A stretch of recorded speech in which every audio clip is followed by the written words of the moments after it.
Of you, I hope you all are fine. तो आज हम DSSB के TGT PGT पेपर 1 के जीके के क्वेश्चंस करेंगे कुछ जो कि रिलेटेड है नेशनल मूवमेंट ऑफ इंडिया से, modern history. Okay, we move on to question number 1। Who is the first women president of Indian National Congress? सबसे पहले आपको पता होना चाहिए इंडियन नेशनल कांग्रेस का फाउंडेशन कब हुआ, 1885 में। ओके, और इसमें प्रेसिडेंट पूछा है, वो भी इंडियन वुमेन। तो प्रेसिडेंट की अगर हम बात करें तो पहली प्रेसिडेंट जो वुमेन थी वो थी एनी बेसेंट। इन्होंने इंडियन वुमेन के बारे में पूछा तो इंडियन वुमेन जो थी वो थी सरोजनी नायडू। सरोजनी नायडू ओवरऑल सेकंड थी president of Indian National Congress, लेकिन अगर इंडिया की बात करें तो इंडिया की फर्स्ट थी। इन्होंने 1925 में कांग्रेस का सेशन प्रेजाइड किया था कानपुर के अंदर।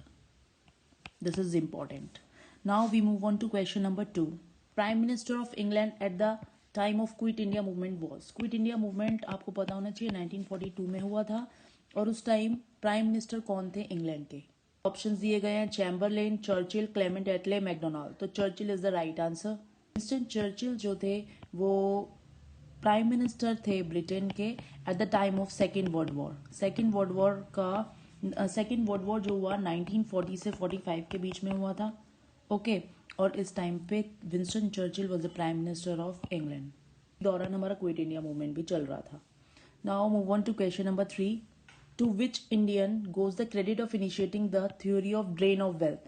Drain of wealth की थ्योरी दी थी दादा भाई नारोजी ने। These are very basic questions, you should know about these. Drain of wealth में इन्होंने ये बताया था कि जितना भी पैसा हमारा इंडिया में जितना भी रेवेन्यू आ रहा है वो सारा जा रहा है ब्रिटेन। ओके, तो ड्रेन ऑफ वेल्थ, इंडिया से वेल्थ, पैसों का ड्रेन हो रहा है, यहाँ से पैसे जा रहे हैं, ब्रिटेन जा रहे हैं। तो ये थ्योरी जो है दादा भाई नारोजी ने दी थी, और इसके लिए इन्होंने एक बुक भी लिखी थी जो कि बहुत फेमस बुक है, poverty and un British rule in India. Important book है, इसके ऊपर भी क्वेश्चन आ जाता है, poverty and British rule in India किसने लिखी है? So it is written by Dadabhai Naoroji. Now we move on to question number 4 regarding newspaper and journals बताना है, नॉट करेक्टली मैच। तो first is Bengal gazette, Sambad Kaumudi and Miratul Akbar. Sambad Kaumudi is written bye राजा राम मोहन रॉय, तो ये तो wrong हो गया। एक वीकली न्यूज़पेपर हुआ करता था जो कि राजा राम मोहन रॉय ने निकाला था।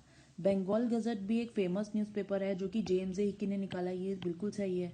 मिरातुल अकबर इज फाउंडेड बाय राजा राम मोहन रॉय, ये भी ठीक है। तो इसमें नॉट करेक्टली मैच बताना है, तो only 2 will be the correct answer, क्योंकि केवल 2 ही इसमें गलत है। तो ये इसका ऑप्शन ठीक हो जाएगा। तो बंगाल गजट जो था वो पहला न्यूज़पेपर था जो इंडिया में पब्लिश हुआ था 1780s में, और इसका वीकली एडिशन आता था, ये एक हफ्ते में एक बार आता था। इसको हिकीज का बंगाली गजट भी बोला जाता था। और ये संबत कौमुदी जो है, कौमुदी होता है एनलाइटमेंट।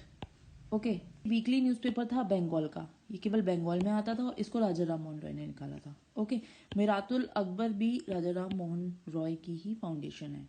ईश्वर चंद्र विद्यासागर का एक फेमस जो आता है वो न्यूज़पेपर था सोम प्रकाश।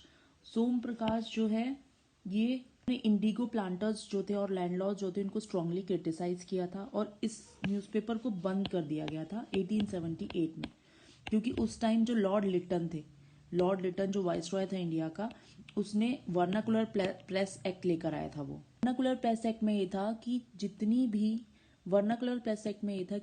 भी लोकल लैंग्वेजेस में न्यूज़पेपर आ रहे थे उस टाइम पर, तो उनको उन्होंने बंद करा दिया था।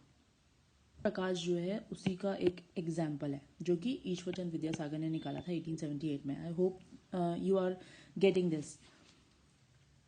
Now question number 5, following act is called Montagu Chelmsford reforms. ये बहुत ज़्यादा इंपॉर्टेंट है। 1919 की गवर्नमेंट ऑफ इंडिया एक्ट को हम मोंटैक-चेम्सफोर्ड रिफॉर्म्स बोला जाता है। टाइम जो सेक्रेटरी थे इंडिया के वो चेम्सफोर्ड थे। Okay, government of India acts आते थे तो इसमें पॉलिटिकली और एडमिनिस्ट्रेटिवली कुछ ना कुछ चेंज किया जाता था।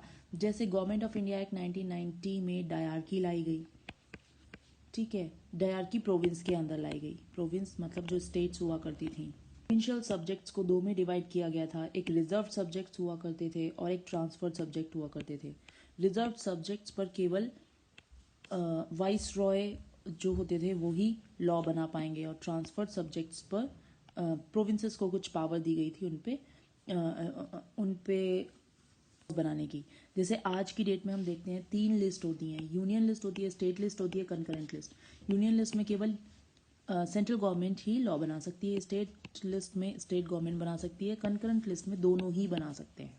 कुछ इसमें चेंजेस लाए गए थे और गवर्नमेंट ऑफ इंडिया एक्ट में बहुत सारी चीज़ें लाई गई थी, जैसे वीमेन को राइट टू वोट दिया गया था, वीमेन को अधिकार दिया गया था कि वो भी वोट कर सकती हैं। प्रोविंशियल काउंसिल्स जो थी उनको लेजिस्लेटिव काउंसिल बोला गया था इस एक्ट से। Okay, for today I hope you have understood all the 5 questions and enjoy preparation for your TGT or PGT and all the best. And if you like the channel, please subscribe to my channel, like it and share it with your friends.